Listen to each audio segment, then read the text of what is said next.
Em nome do Pai, e do Filho, e do Espírito Santo. Amém. Queridos irmãos e irmãs, sejam muito bem-vindos. Muito bem-vindos hoje para mais um dia. Hoje é o dia de número 113. Nós vamos meditar hoje, segundo livro de Reis, capítulos 4 e 5. Pai nosso que estais nos céus, santificado seja o vosso nome, venha a nós o vosso reino. Seja feita a vossa vontade, assim na terra como no céu. O pão nosso de cada dia nos dai hoje. Perdoai-nos as nossas ofensas, assim como nós perdoamos a quem nos tem ofendido. E não nos deixeis cair em tentação, mas livrai-nos do mal. Amém. Ave Maria, cheia de graça, o Senhor é convosco. Bendita sois vós entre as mulheres, e bendito é o fruto do vosso ventre, Jesus. Santa Maria, Mãe de Deus, rogai por nós, pecadores, agora e na hora de nossa morte. Amém. Glória ao Pai, ao Filho e ao Espírito Santo, como era no princípio, agora e sempre. Amém. Queridos irmãos e irmãs, sejam muito bem-vindos hoje para o dia 113, capítulos 4 e 5 de Segundo Reis, segundo livro de Reis. No dia de hoje nós temos um personagem principal, o profeta Eliseu. Sabemos que o profeta Eliseu foi aquele que foi sucessor, foi aquele que recebeu o manto, que recebeu a bênção, foi aquele que ficou como se fosse mesmo a presença do próprio Elias no meio do povo. Quem via Eliseu é como se tivesse visto ou se tivesse encontrando Elias. Por que isso aconteceu? No dia de ontem, capítulo 3, principalmente o capítulo 2, diz assim: quando Elias ele estava partindo, ele recebeu ele recebeu um pedido. De repente Eliseu disse para ele: Elias, eu quero lhe fazer um pedido, eu quero te pedir algo, que o seu espírito venha sobre mim, que eu tenha o seu espírito. E aí nós não sabemos qual que era a motivação que Eliseu tinha, mas Eliseu se transformou em um grande profeta. E aqui nós vamos vendo, depois que Elias ele sobe ao céu em uma carruagem de fogo, tudo isso daqui nós vamos vendo vários sinais. Quando nós olhamos o Antigo Testamento, se vocês lembram do Pentateuco, o padre via muito. O padre mostrava muito, nós refletíamos muito sobre isso. Existem muitos sinais messiânicos.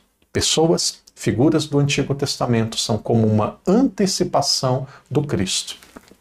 Por isso que lá em Mateus capítulo 16, a partir do versículos 13 até 19, Jesus pergunta assim: quem dizem ser o Filho do Homem? Daniel capítulo 7, versículo 13 diz assim: o Filho do Homem é aquele que é o próprio Deus, aquele que está vindo no lugar de Deus, aquele que é humilde, simples, mas é a presença divina. É o próprio Deus se fazendo homem. Então, quando Jesus pergunta isso, muitas pessoas, o primeiro nome que aparece é João Batista, depois fala é Elias. Quem que é o Filho do Homem? Quem que é Deus presente na humanidade? Muitos disseram que era Elias. Porque com Elias aconteceu coisas extraordinárias. Ele, de repente, é levado ao céu em uma carruagem. Elias, uma pessoa que estava morta, através da sua oração, a pessoa voltou a ter vida. Então, ele foi um profeta singular. Porém, não apenas Elias. Nós encontramos hoje também Eliseu. Acontecem coisas fantásticas com Eliseu. Hoje nós vamos ver 6 sinais que mostram Eliseu sendo um profeta singular.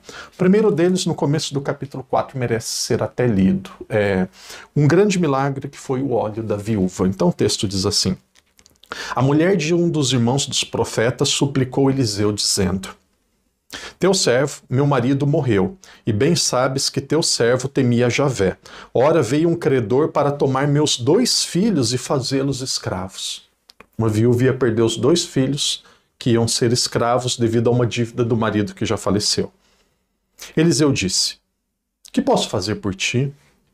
Diz-me que tens em casa. Ela respondeu: tua serva não tem nada em casa, a não ser um vaso de óleo. Então ele ordenou: vai e pede emprestadas a todos os teus vizinhos ânforas vazias, vasos vazios de grande quantidade. Depois entra, fecha a porta, atrás de ti e de teus filhos, e derrama o óleo em todas estas ânforas, todas estas vasilhas, pondo-as de lado à medida que forem ficando cheias. Ela retirou-se e fechou a porta atrás dela e dos filhos. Estes lhes apresentaram as ânforas e elas enchia. Ora, quanto às ânforas, vasilhas, ficavam cheias, ela disse ao filho, traze mais uma. Mas ele respondeu, não há mais nenhuma. Então o óleo parou de correr. Foi informar o homem de Deus, o qual disse, vai, vende esse óleo e paga a tua dívida, e viverei tu e teus filhos do que restar. Então, de repente, a mulher disse assim, o meu filho, ela disse assim, eu tenho 2 filhos, o meu marido faleceu, eu tenho 2 filhos. Agora eu vou vender os 2 filhos, porque com esse dinheiro eu vou pagar as minhas dívidas, com esse dinheiro da venda dos filhos eu vou sobreviver. E aí, de repente, vem Eliseu e fala assim, o que você precisa? O que eu posso fazer por você? Ela diz, eu preciso sobreviver. E ele diz, o que você tem? Ela diz, eu tenho uma vasilha, eu tenho aqui um recipiente de óleo. E aí ela ouve assim, o profeta dizer, vai e pede vasilhas, recipientes, aqui diz ânforas, pede recipientes, vasos de óleo, vazios para suas vizinhas. E aí ela tinha um pouco de óleo. E quando ela ia derramando, aquele pouco que ela tinha uma vasilha, aquela vasilha se enchia, ela derramava em outra, se enchia, e aquele óleo começou a se multiplicar. Aqui não foi a multiplicação da água, aqui não foi a água se transformando em vinho, mas nós podemos dizer que foi a multiplicação do óleo. Então aqui foi um grande milagre, o primeiro de Eliseu. É interessante, nós conhecemos a Bíblia e conhecemos os personagens principais da Bíblia. E aí depois, o segundo deles, o segundo grande sinal que Eliseu foi um grande profeta, nós temos a mulher sunamita e seu filho. Aqui é uma região de Israel. O texto começa dizendo que certo dia Elias passava por Sunã e uma mulher rica lá morava e convidou para uma refeição. Então é muito interessante, o padre vai usar com as minhas palavras, esse é o segundo ponto, uma mulher, ela de repente convida Elias para ficar na casa dela. E aí ela preparou um quarto no andar de cima, preparou alimentação, tudo aquilo que ele precisava, ele gostava de ficar na casa dela. E aí de repente ele disse assim, o que eu posso fazer por você? O que você deseja? Aquela mulher diz assim, olha, eu não tenho filho. Eu não tenho filho. As outras coisas ela tinha tudo, mas ela não tinha filho. E aí o profeta Eliseu diz assim, no próximo ano, quando eu voltar aqui, você terá um filho. Fantástico. Ele voltou depois de um ano, aquela mulher estava grávida, estava com um filho. E ainda nesse segundo sinal, o texto continua que de repente esse jovem ele falece. E aí ela fica desesperada, me deu um filho para depois o filho morrer? E aí Eliseu volta, fica sozinho com o rapaz no andar de cima, faz uma oração, tem um ritual aqui que ele é cheio de detalhes, é como se Eliseu encostasse a cabeça com cabeça, corpo com corpo, fizesse, parece que até uma respiração junto, ficou muito próximo, fez oração e de repente aquele menino voltou a viver. Primeiro, a multiplicação do óleo. Segundo, a mulher que não podia ter filhos, de repente ela fica grávida. Aqui também foi um grande sinal do profeta. Tudo isso antecipando, e nós podemos ver esses sinais acontecendo de forma muito maior em Jesus. Quando nós olhamos, por exemplo, bodas de Caná, é muito maior do que essa multiplicação do óleo. Quando nós vemos a ressurreição de Lázaro, que já tinha morrido faz 4 dias, para os judeus depois de 3 dias não tinha mais volta, tinha morrido mesmo, é um sinal muito maior. Então aqui nós vamos percebendo que tudo aquilo que acontece no Antigo Testamento, depois com Jesus Nosso Senhor, acontece muito maior. O terceiro sinal é sobre a panela envenenada. Isso daqui é bem interessante. Eliseu voltou a Gilgal, quando a fome reinava na região. Estando os irmãos dos profetas sentados à sua frente, ele disse a seu servo, põe a panela grande no fogo e prepara uma sopa para os teus irmãos profetas. Um deles saiu no campo para apanhar verdura e encontrou videiras selvagens. Colheu delas, coloquintidas, enchendo o manto.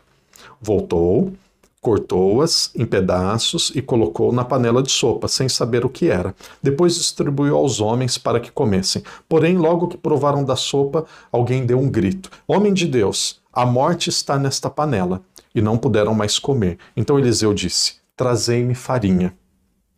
Jogou farinha na panela e disse, serve aos homens para que comam. E já não havia mais nada de nocivo na panela. Terceiro sinal, panela que era envenenada, de repente, com a oração, com a farinha que Eliseu colocou, ela, de repente, por um grande sinal, milagre de Deus, ela parou, deixou de ser uma panela envenenada. E aí nós vamos para o quarto sinal, também Vocês vão lembrar imediatamente o Evangelho de São Mateus, capítulo 14, Evangelho de São Mateus, capítulo 15. Nós temos a multiplicação dos pães. Então, aqui nós estamos no Antigo Testamento, depois acontece com Jesus. Aqui vai acontecer com 100 pessoas, com Jesus acontece com 5.000 homens. Veio um homem de Baal Salisa e trouxe para o homem de Deus pão das primícias, ou seja, dos primeiros anos do trigo, ou se não, pães que eram oferecidos no templo. Pães das primícias, 20 pães de cevada e trigo novo em seu alforje. Elias ordenou: oferece a esta gente para que coma. Mas o servo respondeu: como hei de servir isso para 100 pessoas? Ele repetiu: oferece a esta gente para que coma, pois assim falou Javé: comerão e ainda sobrará. Serviu-os, eles comeram e ainda sobrou, segundo a palavra de Javé. Então foi o quarto sinal. O quinto sinal, a cura de Naamã. Havia um homem leproso que era do exército de Arã. Era um exército de um povo vizinho de Israel. E esse homem, ele era muito próximo de Israel, era um homem que tinha grande apreço pelo seu chefe, de repente ele é acamado, de repente ele fica leproso. E aí eles não sabiam mais o que fazer, de repente aparece o profeta Eliseu.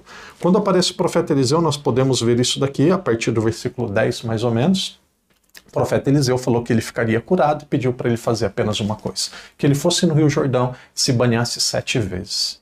E aí ele mesmo achou que aquilo era um absurdo, como que podia ser tão fácil?